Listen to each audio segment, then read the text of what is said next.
এখন যদি বলা হয় 9 পৌষ 25শে ডিসেম্বর, ওই দিনটা কিন্তু 1 মাস 2 মাস আগে থেকে আমাদের প্রত্যেক আত্মীয় বন্ধু বান্ধবে কেক দেওয়া নেওয়া শুরু হয়ে যায় না?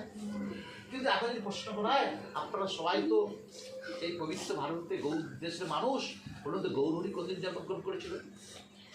জানা আছে কারণ?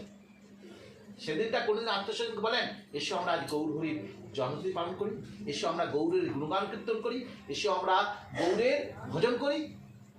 কিন্তু আজকে বিদেশি যারা খ্রিস্টান, যারা ইংরেজ, তারা আজকে গৌরকে এত ভালোবেসে গৌরের আচরণে তারা মুক্ত হয়ে গৌরের গুণগান এবং গৌরের রসামৃত রস পান করে তারা আজকে বিষয় বাসনা টাকা পয়সা গাড়ি বাড়ি পরিত্যাগ করে আজকে তারা কোট প্যান্টে পড়তো, তারা বাজে খাবার খেত, তারা অখাদ্য কুখাদ্য খেত, তারা আজকে ওই খাদ্য পরিত্যাগ করে হলদিয়ার মাটিতে এসে গৌরকে ভালোবাসে, গৌর সুন্দরের আনারস আস্বাদন করে তারা কোট প্যান্ট ত্যাগ করে তারা ধুতি পুরনি এবং মেয়েরা শাড়ি পরে দুহাও তুলে মুক্ত দ্বাদশ দিলদান করে নৃত্য করছে।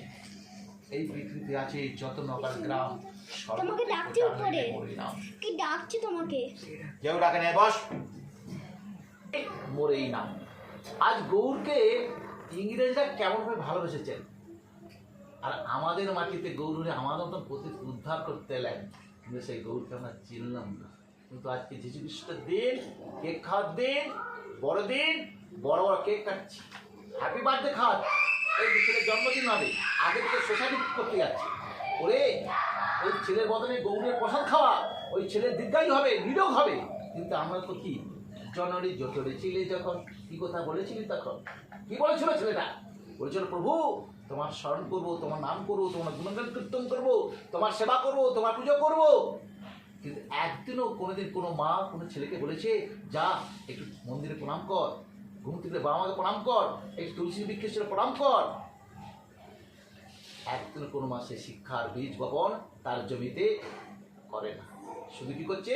টাকা তৈরি মেশিন তৈরি করছে, কিভাবে ছেলেকে উচ্চশিক্ষা শিক্ষিত হয়ে ডাক্তার বানাবো, ব্যারিস্টার বানাবো, মানে তোমার উকিল বানাবো এবং বড় টিচার বানাবো, এইটাই চিন্তা করছে।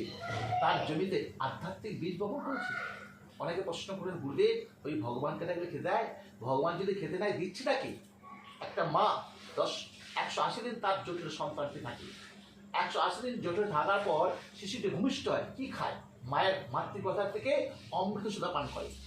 একটা কুমারী মেয়ে, এই যে কুমারী, ওরও পয়সা গোবিন্দ তৈরি করেছেন।